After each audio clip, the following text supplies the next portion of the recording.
Hey everyone, in this video, I'm going to show you how to use SAP using the easy method. This is a great way to manage your business information and keep everything running smoothly. Let's get into it. First, sign into the system.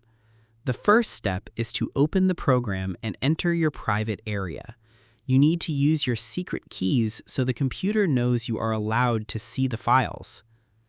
Open the SAP icon on your computer and pick the right system from the list. Type your name and your password into the empty boxes you see on the screen. Because it protects the company's information, you have to be logged in so the system knows exactly who you are and which specific tools you need for your project today. Without this step, the computer cannot keep your work safe or show you the right pages you need to finish your job today. Next, find your task at the top. You need to use the search bar at the top of the screen to jump to the job you want to do. Look for the white box at the very top of the window for the task. Type in the short code for the task you need and press the Enter key on your keyboard. It saves you from having to click through hundreds of different folders.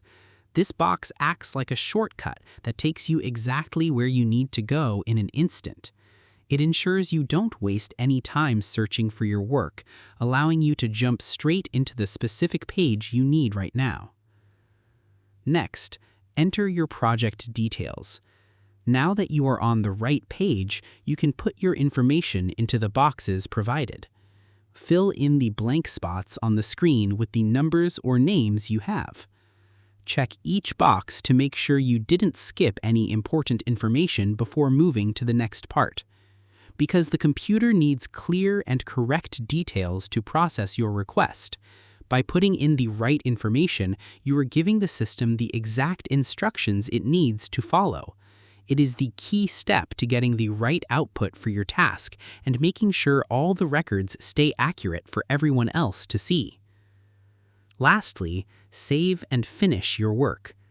The final step is to tell the computer to remember the changes you made so your work is not lost. Look for the button that says Save.